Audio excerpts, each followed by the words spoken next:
টি-20 বিশ্বকাপে নিজেদের প্রথম ম্যাচ স্মরণীয় করে রাখতে পারল না উগান্ডা। আফগানিস্তানের বিপক্ষে 125 রানের বিশাল ব্যবধানে হেরে গেছে ব্রায়ান মাসাবার দল।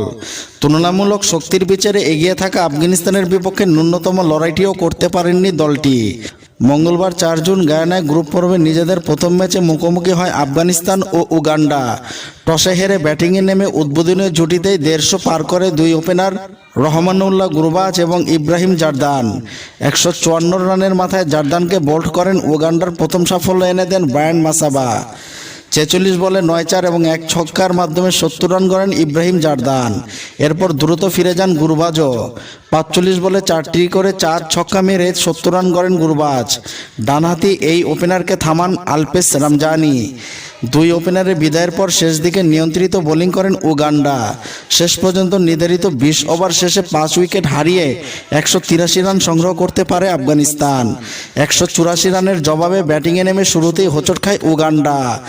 ফজলুল হক ফারুকীর করা ইনিংসের প্রথম বলে কাভার ড্রাইভের দুর্দান্ত শট খেলেন রোনাক প্যাটেল, কিন্তু পরের বলেই পরাস্ত হন এই ওপেনার।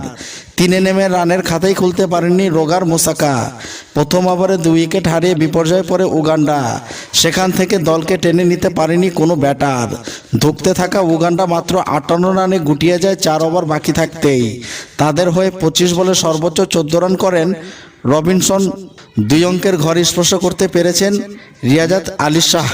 তার ব্যাট থেকে আসে দ্বিতীয় সর্বোচ্চ 11। 4 ওভারে মাত্র 9 রান খরচায় 5 উইকেট ফজল হক ফারুকী। আন্তর্জাতিক টি-20 এটা ফারুকীর ক্যারিয়ারের সেরা বোলিং। এছাড়া 2টি করে উইকেট নিয়েছেন নাবিনুল হক ও রশিদ খান। একই ভেন্যুতে আফগানদের পরের ম্যাচ নিউজিল্যান্ডের বিপক্ষে আগামী 7 জুন।